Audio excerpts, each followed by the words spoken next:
তন্ময় ভাই আজ 6 দিন যাবৎ বাড়িতে নেই। সে যে গিয়েছেন আর আসার নাম গন্ধও নেই লোকটার। অবশ্য কল দিয়েছেন প্রায় প্রতিদিন। তাতে কি কল আর সম্মুখীন হওয়া কি এক হলো? একদম না। কলে তো শুধু তার মেনলি ভয়েস শোনা যায়। তার সেই মারাত্মক মায়াবী হ্যান্ডসাম ফেস তো দেখা যায় না। এবার ফিরলে অবশ্যই আমি আমার জবাব দেব তাকে। জবাব হবে হ্যাঁ। পৃথিবীর সবচেয়ে বড় হাসি উপহার দিয়ে বলবো, হ্যাঁ আমি আপনাকে বিয়ে করতে রাজি, এক পায়ে রাজি। যখন বলবেন তখনই বিয়ে করে ফেলবো, কিন্তু তার আগে আপনাকে আমাকে প্রপোজ করতে হবে। নিজের মুখে বলতে হবে যে আরু আমি তোমায় ভালোবাসি আর সারা জীবন একসাথে থাকতে চাই। ব্যাস, তাহলেই হবে। সকলেই তার হবু বউকে প্রপোজ করে, তাকেও করতে হবে, আলবাত করতে হবে। না করলে বিয়েও ঝুলে থাকবে। কি লোক এখনো বলেনি নিজের মনের কথা। বিয়ে করবি, পছন্দ করিস আমায়, এগুলো প্রপোজ একদমই রোমাঞ্চকর না লোকটা। সে কি শাহরুখ খানের ফিল্মে কখনো দেখেননি? শাহরুখ খানের তুক্ষার রোমান্টিক ডায়লগগুলো কি শোনেননি? ধবধবে আকাশের নিচে দাঁড়িয়ে দুহাত ছড়িয়ে দেবে আর আমাকে ইশারা করবে তার বাহুতে জায়গা করে নিতে। তা না যত সব চুল টানাটানি, কত চুল ছিঁড়েছে তা তো বাদই দিলাম। এখন কি আমি তাকে রোম্যান্স শিখাবো? এতটাই চরিত্রহীন নাকি আমি? হ্যাঁ হব চরিত্রহীন তার জন্য। এবার আসুক, প্রপোজ না করলে কথা নেই। ফ্রেন্ডসদের বয়ফ্রেন্ড আছে, কি সুন্দর কাপল তারা, অথচ আমার কি আছে তাও শিওর জানি না। কিভাবে বলবো আমার বয়ফ্রেন্ড আছে? সে তো তেমন কিছুই বলেনি, একদম ডিরেক্ট বিয়ে। প্রেম ছাড়া জীবনের মানে আছে? হ্যাঁ, প্রথম ভালো লাগা, তারপর চুটিয়ে প্রেম, তারপর না হয় বিয়ে। আর আমার সাথে কি হলো? যাকে ভাবতাম পৃথিবীর সবচেয়ে বড় জাহিল, শেষে তারই প্রেমে পড়লাম। এখন তো ভালোবেসে ফেলেছি। এই যে রাত্রে ঘুমাতে পারি না, তার চেহারা 1000 বার চোখ বন্ধ করে দেখে ফেলি। কলেজের ক্লাসে মন বসে না, শুধু তাকে ভাবি, অথচ সে আমাকে ফেলে দিব্যি ভালো আছে। থাক ভালো। এবার আয় শয়তান। রবি আপু আর ইব্রাহিম ভাইয়ের ঝগড়া লেগেছে। সেটা হচ্ছে ইব্রাহিম ভাইয়ের এক্সকে নিয়ে। সারা দিন আজ আপু না খেয়ে। তার কাদাকাটির কথা শুনে বড় চাচ্চু ইব্রাহিম ভাইকে কল দেন। ইব্রাহিম ভাই সেই মাপ চেয়েছেন, লাগাতার বলেছেন ভুল বোঝাবুঝি হয়েছে চাচু, ঠিক হয়ে যাবে। এদিকে রবি আপু কথা বলতে নারাজ, একদম শক্ত আওয়াজে তার জবাব, কথা বলো না ওর সাথে, ও যাক, ওই মেয়েকে বিয়ে করুক। ইব্রাহিম ভাইয়ের অবস্থা তো নাজেহাল। কতবার আমাকে কল করেছেন বলার বাহিরে। তার একটাই কথা, প্লিজ অরু, হেল্প মি, কথা বলাই দাও, আই উইল ম্যানেজ।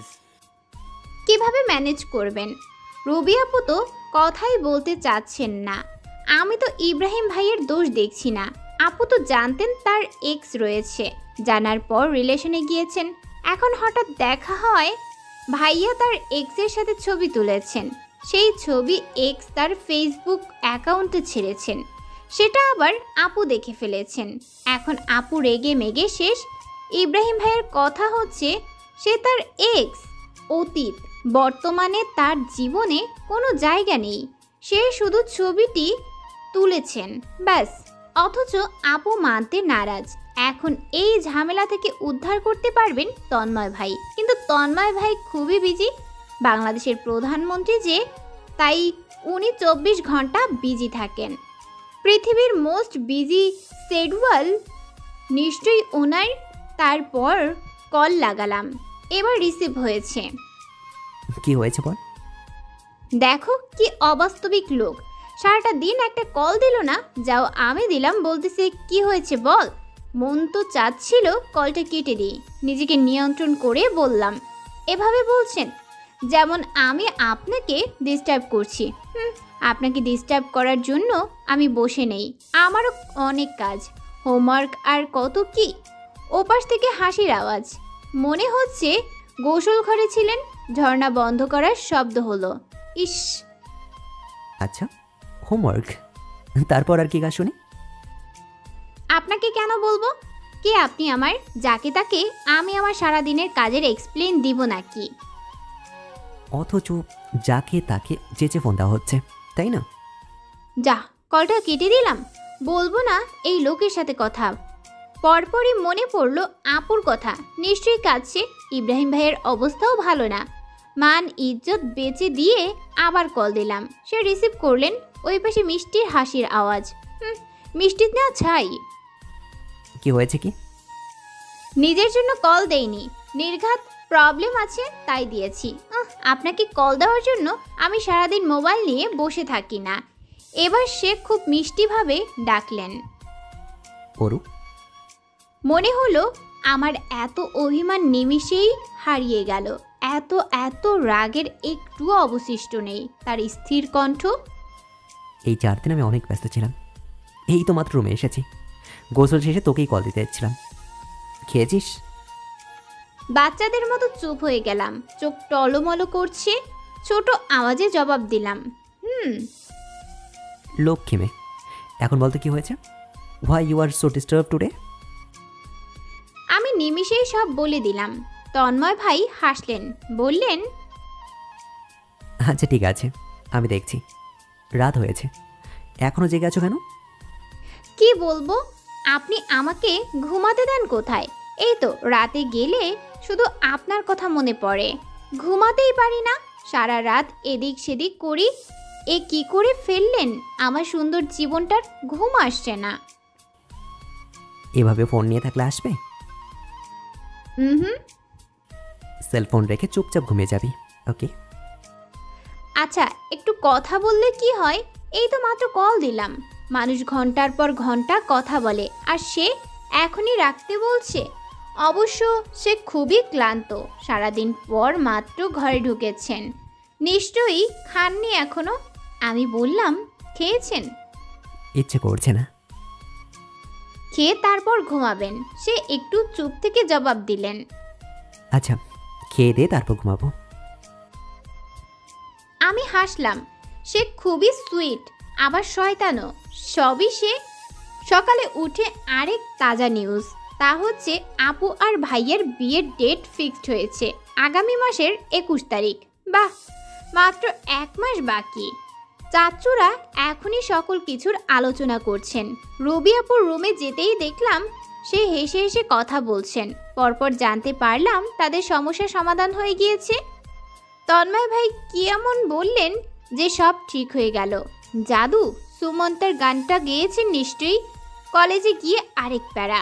সেটা হচ্ছে সুমনা আপা। তিনি এখন আরেক দল বানিয়েছেন। আমাকে দেখলেই কানাকানি করবেন, হাসবেন, আর ফুসুর ফাসুর তো আছেই। ওর সাথে মেয়ে সাথীগুলো আমাকে ভেঙচি কাটবে। মার্জি মুখ ভেঙালো। তোর কাজিনটা যেমন সুন্দর তেমনি বান্দর। ওর মতো ছ্যাঁচড়া আমি আমার জীবনে দুটো দেখিনি, ট্রাস্ট মি। হয়েছে, বাদ দে। বাদ দে মানে? শোন, এখনো তোর এই কাজিন তন্ময় ভাইয়ের পিছু ছাড়নি। জানিস সেদিন তন্ময় ভাইকে কল দিয়ে প্রপোজ করেছে। অবাকের চূড়ান্ত গিয়ে চেঁচালাম, কি? হ্যাঁ, ওই যে সুমনার পাশে যে বসে, সেটা আমার ইংলিশ টিচারের মেয়ে। ওই আমাকে জানিয়েছিল। তারপর তন্ময় ভাইয়ের জবাব জানায়নি। মার্জি হাসছে, কিটকিটিয়ে বলল, বলেছে নাকি সামনে পেলে থাপড়ে দাঁত ফালাই দিবে। আমার সুন্দর তন্ময়, সবাই তারে নিয়ে টানাটানি করবে। এটা কি ঠিক? এই সুমনাকে কি করা যায়? বেশরম মেয়ে। এইবার সামনে আসুক। আমার হবু বরের দিকে কুনজর দেওয়া? আঙুল দিয়ে চোখ তুলে ফুটবল খেলবো। কলেজ থেকে ফিরবার পথে সামনে দাঁড়ালো সুমনা। আমাকে দেখে হাসছে। ভুরু কুচকে ফেললাম আমি। হয়েছে কি? হয়নি, খুব জলদি হবে। হবে তোর কল্লা। তোয়াক্কা না করে চলে এলাম। নির্লজ্জ মেয়ে কিভাবে আসে আবার আমার সাথে কথা বলতে? কোন মুখ দিয়ে কথা বলতে আসে? জাহিল। বাড়িতে এসে দেখলাম মায়ের মন খারাপ, কেমন মন মরা। হঠাৎ তার আবার কি হলো? কিছু একটা হয়েছে হয়তো। নিশ্চয়ই কিছু নিয়ে টেনশনে। দেখলাম বড় মা জিজ্ঞেস করছে, মা জবাব দিচ্ছেন না, ধীরে ধীরে কাজ করছেন। তার নাগাল না পেয়ে উপরে চলে এলাম। ড্রেস পরিবর্তন করে যাই, দেখি কি হয়েছে তার। যখন নিচে নামলাম তখন আর সে আশেপাশে নেই। নিশ্চয়ই রুমে। আমি রুমের দিকে যাচ্ছি। দূরত্ব থেকেই চেঁচামেচি শোনা যাচ্ছে। বাবা চেঁচাচ্ছেন। আবার কি হলো? এবার ধীরে এগুলাম, সাইড হয়ে তাকালাম। বাবা হাত তুলেছেন মায়েরকে মারার জন্য। আমি দ্রুত ভেতরে ঢুকে থেমে গেলাম বাবার কথায়। তোর পরিবার উঠে পড়ে লেগেছে আমার পরিবার বিনাশ করার জন্য। তোর ভাইয়ের মতো জালিয়াত এই পৃথিবীতে আরেকটা নেই। আমার একমাত্র মেয়ে, তুই তার কথা না ভেবে ভাইয়ের মেয়ের কথা ভাবিস কেমনে? হ্যাঁ, তোর ভাই যখন তার মাইয়ার প্রস্তাব তন্ময়ের জন্য দেয়, তোর মুখ তখন কই ছিল? বলিস নাই কেন তন্ময় আর অরুর বিয়ে ঠিক হয়ে আছে? তন্ময়ের ইঞ্জিনিয়ারিং শেষ হলে বিয়ের কথাবার্তা শুরু হবে। তুই চাস কি তোর ভাইয়ের মেয়ে তন্ময়ের পছন্দ করে? এখন ওদের বিয়ে দেওয়ার জন্য কথা বলতাম। শোন, আমার একটা মাত্র মাইয়া, ওদের নিয়ে কোনো কাহিনী না। এই তোর পরিবার নিয়ে যদি আরেকটা শব্দ আমি শুনি, সেদিনই তোর এই বাড়িতে শেষ দিন। কাপা কাপা পা দিয়ে আমি দ্রুত লোকালাম। বাবার রাগে রুম থেকে চলে যাচ্ছে। মা বসে কাঁদতে কাঁদতে বিড়বিড় করছেন। আমি কেমনে না করে দিমু? আমার বড় ভাই যে আমারে দুহাতে পালছেন, এই প্রথম অনুরোধ স্বরে কিছু বলেছেন। কিভাবে মুখের উপর না করি? কি করব আমি? রুমে ফিরে আমি চুপসে বসে রইলাম। হাত পা কাঁপছে, ভয়ে গলা শুকিয়ে আসছে। আবার ঝামেলা এসেছে। কেন যেন মনে হচ্ছে এই ঝামেলা এত দ্রুত যাবে না। রবি আপু আমাকে সাজাচ্ছেন। চমৎকার একটি তাঁতের শাড়ি পরিয়েছেন, সিম্পল সাজে। চুলগুলো খোপা করেছেন, সামনের দুপাশে কিছু চুল ছেড়েছেন। নিজেকে যখন আয়নায় দেখলাম প্রচণ্ড অবাক হলাম। আয়নার সামনে এক নতুন আমি, একদম ভিন্ন। টানা কাজলে চোখগুলো নিষ্পাপ, খোপায় রয়েছে ফুলের মালা, সচ্ছল সেই মালায় কালো ঘন চুল। রবি আপুর ধাক্কায় রুম থেকে বেরিয়ে নিচের দিকে যাচ্ছি। অনুভূতির পাহাড় বুকে চেপে আছি। প্রত্যেকটি পদক্ষেপ জানান দিচ্ছে কতটা ব্যাকুলতা আমার বুকে। তাকে দেখার জন্য, তাকে অনুভব করার জন্য। এই তো সে দাঁড়িয়ে, সিঁড়ির শেষের দিকে সে দাঁড়িয়ে। পরনে অপরিসীম সুন্দর এক পার্পল পাঞ্জাবি, ভয়ানক সুন্দরে রূপান্তরিত আজ সে। চোখ ফেরানোর দায় আমিও চোখ ফেরালাম। তার সেই শান্ত চাহনি কেমন অদ্ভুত নেশাময়। কখনো সক্ষম হব না সেখানে তাকানোর ধীরে নামছি। শেষের দিক আসতেই সে তার ডান হাত আমার দিকে এগিয়ে দিলেন। অস্থিরতা রেখে ধীরে তার হাতে হাত রাখলাম। সে আমার হাতে তার ঠোঁট ছোঁয়ালেন, ধীর কণ্ঠে জানালেন, আমার স্বপ্নের প্রেয়সী আজ বাস্তবে।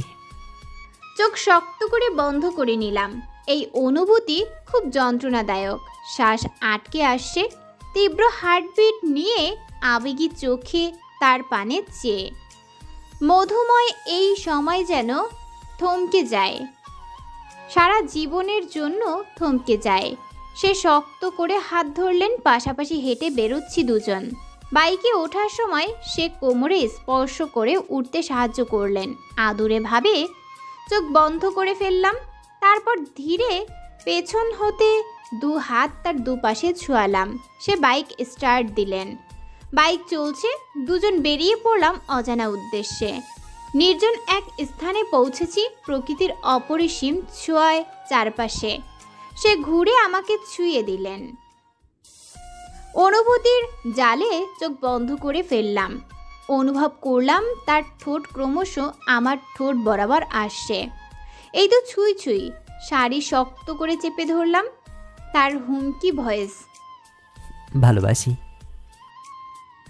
চোখ বন্ধ করে আমি তার স্পর্শের অপেক্ষায়। হঠাৎ আরও দ্রুত উঠ, কাজ আছে। লাফ মেরে উঠে বসলাম। বুকে তীব্র ধুকপুক চলছে, পেটে অদ্ভুত যন্ত্রণা হচ্ছে। এখনও শ্বাসরুদ্ধকর অবস্থায় আমি। চারপাশ ঘোলাটে লাগছে। আবারও চোখে ভাসছে তন্ময় ভাইয়ের পাঞ্জাবি পরা মুখ। ইস, স্বপ্ন দেখছিলাম? সব স্বপ্ন ছিল? তাহলে তার স্পর্শের সেই অনুভূতি এখনও এমন তাজা কেন?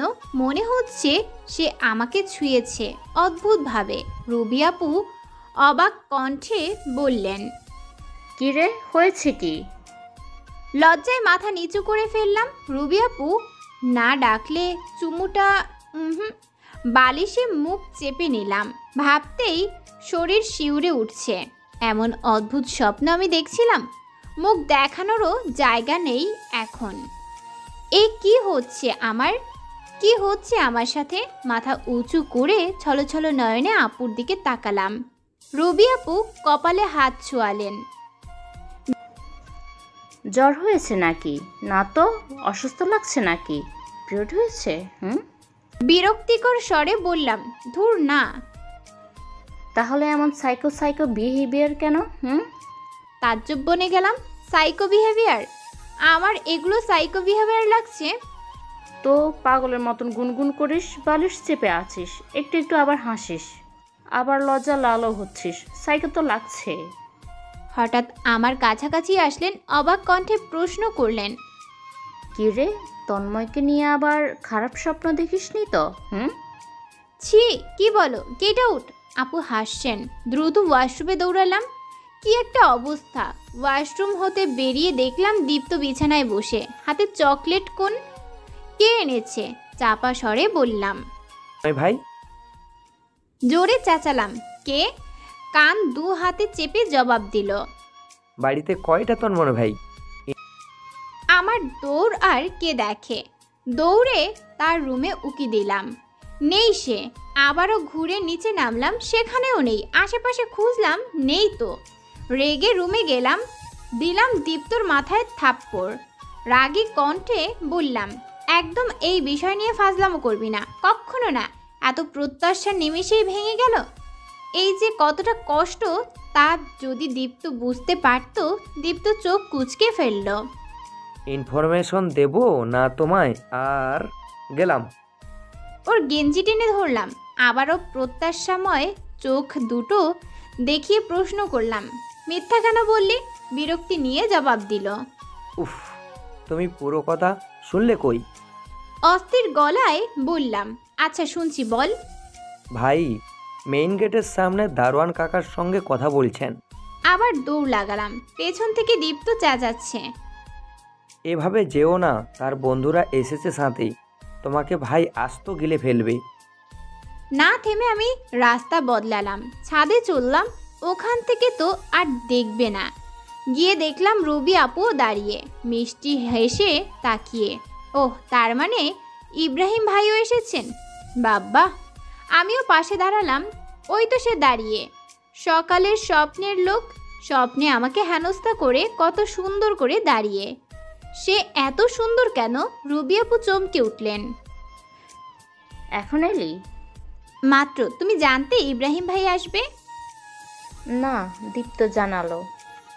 তারপর আমার দিক ফিরলেন, সামনে গিয়ে দোলনায় বসলেন। আমি তখনও তন্ময় ভাইয়ের দিকে তাকিয়ে।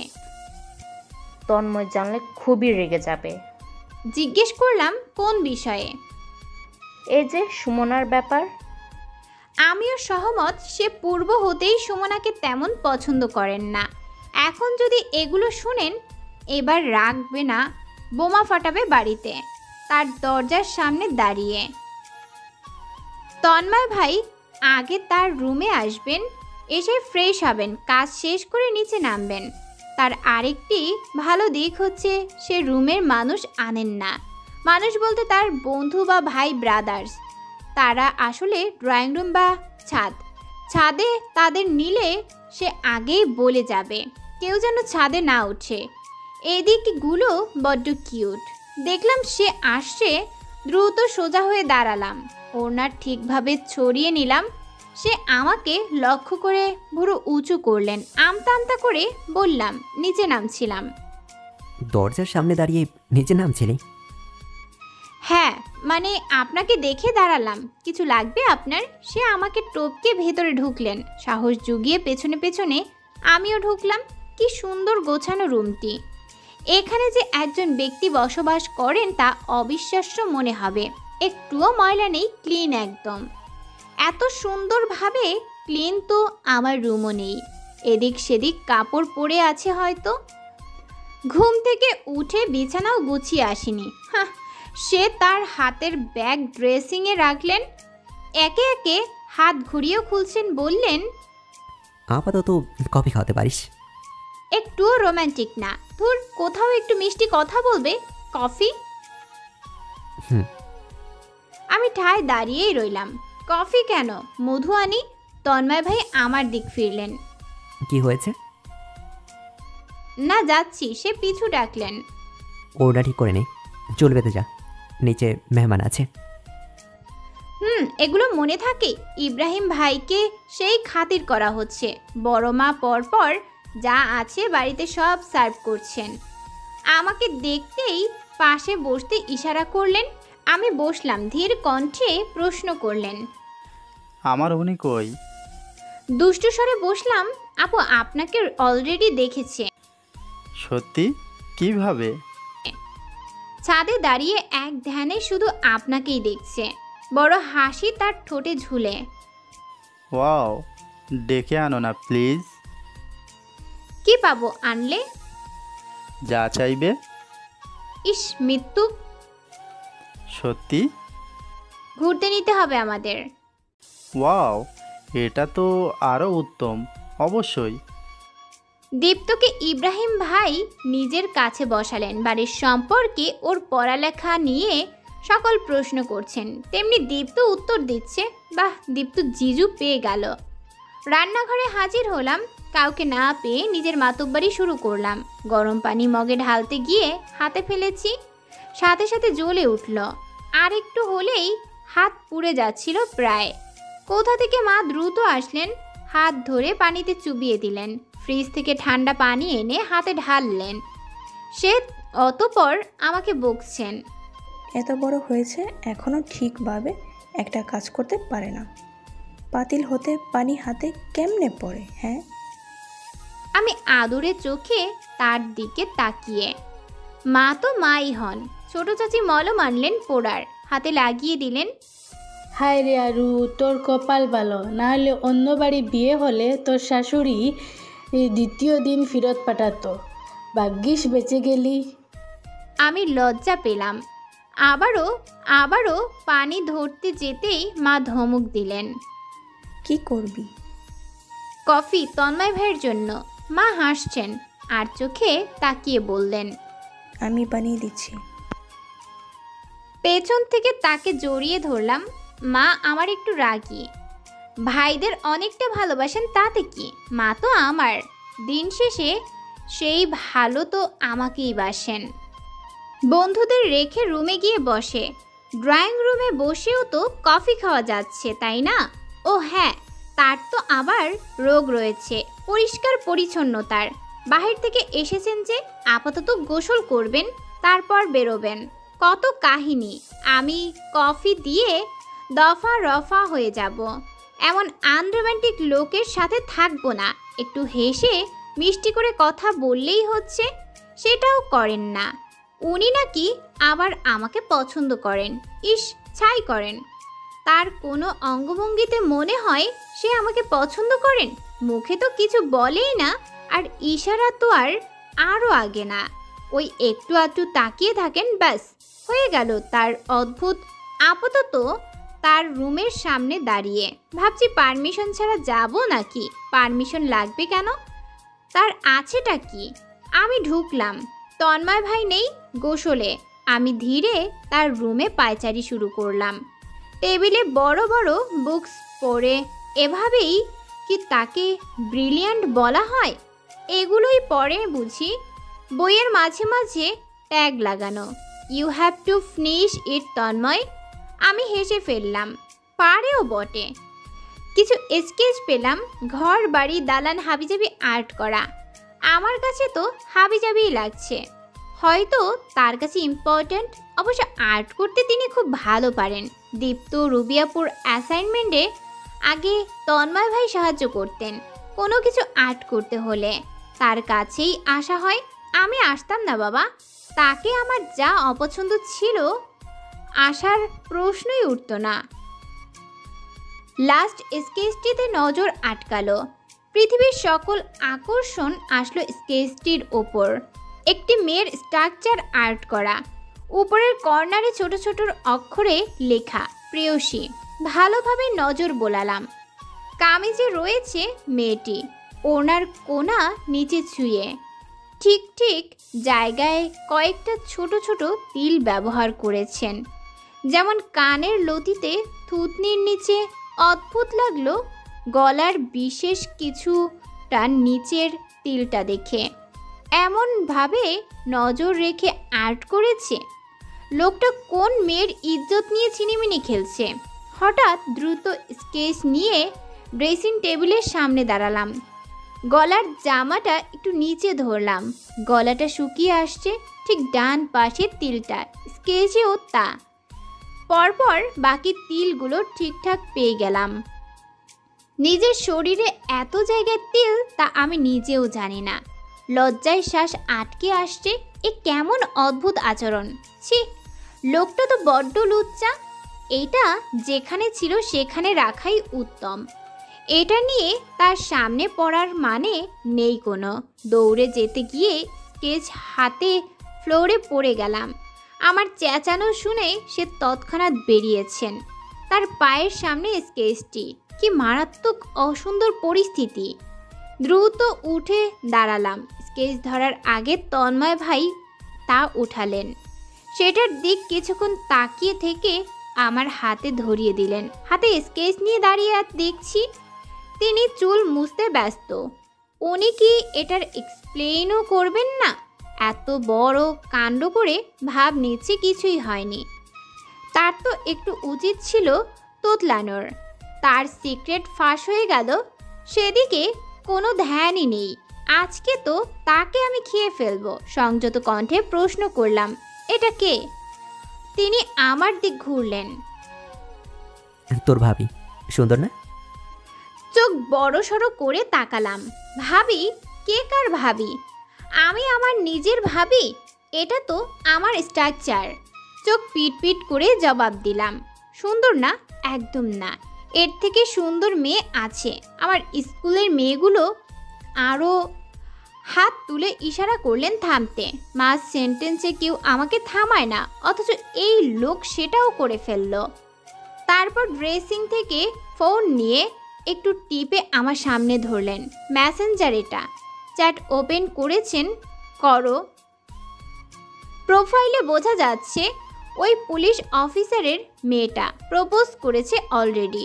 তন্ময় ভাই রিপ্লাই দেননি। না চাইতেও মনে ঝড় বয়ে যাচ্ছে। সে ফোন বিছানায় ফেলে বললেন, এ সুন্দর, চলবে এটা? করবো প্রেমের সঙ্গে, না হলে আরও আছে সুন্দর। আমার চোখগুলো ছলছল করছে। আমি না হলে এইভাবেই বলছিলাম, তাই বলে এমন কঠোর হবে? এভাবে বলতে পারলো নির্দয় লোক? এক বুক সাহস সঞ্চার করে ধীর কণ্ঠে জানালাম, আমিও পারবো প্রেম করতে, আমিও করব। সে আমার দিক শান্ত চোখে তাকালেন, কিছুটা কাছে এসে বললেন, তাই প্রেম করতে পেরেছিস কখনো? বুকটা স্যাদ করে উঠল। আসলেই এত বছরের জীবনে একটা প্রেম নিবেদন কিছুই নেই। পারিনি তাতে কি, অবশ্যই পারবো এবং করব। তার মুখ আমার কান বরাবর আনলেন, শান্ত স্বরে জানালেন, না করতে পেরেছিস আর না করবি, আর না আমি করতে দেব। তার উপস্থিতি চলে গিয়েছে, অথচ তখনও আমি চোখ বন্ধ করে শ্বাস আটকে দাঁড়িয়ে। রবি আপু ঘাপটি মেরে বসে। তার রুমে যেতেই সে খপ করে আমার হাত চেপে ধরল, টেনে নিজের পাশে বসালো। তার অদ্ভুত আচরণ দেখে প্রশ্ন করলাম, হয়েছে কি? ইব্রাহিম ভাই তোমার অপেক্ষায় বসে, নামবে না? রবি আপুর মুখ লালচে হয়ে আসছে। সিজ ব্লাশিং। কিছু হয়েছে নাকি? বলবে আমায়? একটু জোর দেওয়া যাক। তার হাত চেপে ধরে বললাম, আমাকে বলো না। হালকা কাশলো। চোখ নিচু করে জবাবের বদলে একটা প্রশ্ন করলো, যা শুনে আমি রীতিমতো বিছানা থেকে পড়তে নিচ্ছিলাম। তন্ময় কি তোকে চুমু খেয়েছে? বড় এক চিৎকার শুনিয়ে দিলাম। কি? দেখ আরও রাগিস না, আমরাই তো, তাই না? বল, তন্ময় কি তোকে চুমু খেয়েছে ঠোঁটে? লাগাতার মাথা নাড়ালাম অবিশ্বাস্য চোখে তাকিয়ে। এগুলো কি উদ্ভট প্রশ্ন। রুবি আপু লজ্জায় লাল। অন্যদিকে ফিরে বলল, ও কালকে আমাকে নিতে এসেছিল, তো দুজন ঘুরতে বেরিয়েছি। উফ, মানে ফেরার পথে ও আমাকে জোরপূর্বক চুমো খায়। এখন আমার অনেক লজ্জা করছে ওর সামনে যেতে। ও মাই গড, ও মাই গড, ওয়াও। তারপর তারপর তারপর আর কি, বাড়ি এসেই আমি আর ওর ফোন রিসিভ করিনি, তাই তো চলে এসেছে বাড়িতে। So romantic, wow. এটাই তোমার প্রথম কিস? লজ্জার সংকোচ ভেঙে জবাব দিলেন, জীবনের প্রথম। আমাদের রিলেশনের তো বছর বেশি হয়েছে। ও কখনো আমাকে স্পর্শ করেনি। মাঝে মাঝে কপালে চুমু খায় বা পাশাপাশি হাঁটতে কোমরে ধরে, কিন্তু কাল রাত্রে কি হয়েছে কে জানে। তারপর হাসলেন, আমাকে বললেন, এখন তুই বল, কিস করেছিল? নিচু স্বরে জবাব দিলাম, না। তার অবাক কণ্ঠ, কে? এখনো হয়নি? তন্ময় তোকে চুমু খায়নি? হ্যাঁ, ও যেভাবে তাকায় তোর দিকে, আমি তো ভেবেছি পুরো খেয়ে ফেলেছে। ছি, নষ্ট কথাবার্তা। আচ্ছা সরি। বল, সত্যি তোদের কিস হয়নি? কি করেছে তাহলে? আর চোখে তাকিয়ে বললাম, কিছুই করেনি। সত্যি? হ্যাঁ বাবা। মন খারাপ করে আবারও বললাম, সে তো কিউট ভাবে সহজে কথাও বলে না। কিছু করার প্রশ্নেই আসে না। আনরোম্যান্টিক লোক, অথচ এ কিন্তু এক বড় লুচ্চা। সেটার প্রমাণ তো পেলামই আজ। আমার মান ইজ্জত নিয়ে টানাটানি লেগে গেছে। রুবি আপু দুষ্টু হাসলেন, হয়তো তোকে সময় দিয়েছে, তুই তো আর বাইরের মেয়ে নয়, ওর নিজেরও প্রিয়। অবশ্যই তোর কথা পছন্দ ভাবে, না হলে ও খুব বউপ্রিয় মানুষ। দেখবি বিয়ের প্রথম 3-4 দিন তোকে রুম থেকে বেরোতেই দিবে না। বলেই রুবি আপু হাসতে লাগলেন। ছি, কি লাগামহীন কথা।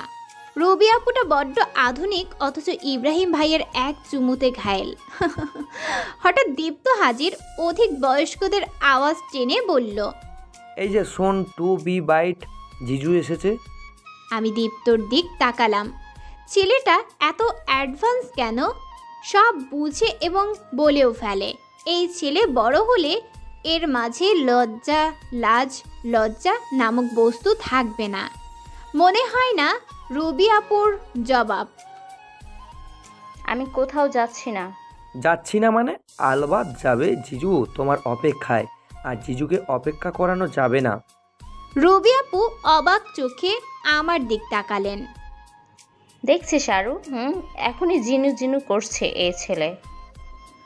আমি রুবি আপুর হাত ধরে তাকে ওঠালাম বিছানা হতে। চলো তো। আমি আর দীপ্ত তাকে এক প্রকার টেনে হিঁচড়ে নিয়ে যাচ্ছি। দীপ্তর আবদারে ডিসিশন নেওয়া হলো, ঘুরতে যাওয়া হবে পাহাড়ের চরে, যেখানে আমার পিকনিক যাওয়ার কথা ছিল। বড় চাচু সহমত হলেন না, বললেন, মাসখানেক বাকি ওদের বিয়ের, এই সময় যাওয়াটা। ছোট চাচু নিচু স্বরে বললেন, যাক, ভাই অন্তত থাকবে সাথে। দীপ্তর চেঁচামেচিতে বড়রা মানতে বাধ্য প্রায়। এভাবে কেউ চাচ্ছিলেন না প্রাপ্তবয়স্ক ছেলে মেয়েদের একসাথে যাওয়ার ব্যাপারটা। বড় মা উতলা কণ্ঠে আর্জি করলেন, দুপুরে খেয়ে বেরিয়ে যাস, দ্রুত চলে আসিস আবার। ইব্রাহিম ভাই উঠতে নিচ্ছিলেন, ছোট চাচি থামিয়ে দিলেন। বেশ কিছু প্যাক করতে হবে না। আব্বু বললেন, ড্রাইভার পাঠিয়ে দাও। পার্সোনালি নিলে বেটার হয়, আর টুকটাক কাজ বুঝিয়ে দিয়ে আসতে হচ্ছে। ইব্রাহিম ভাই চলে যাচ্ছেন, তন্ময় ভাই ফোনে কথা বলছেন। রুবি আপু প্যাকিং করতে দৌড়। দীপ্ত কি নিবে ভাবছে, আর মাত্র 2 দিনের ব্যাপার, এত প্যাকিং করতে হবে কি?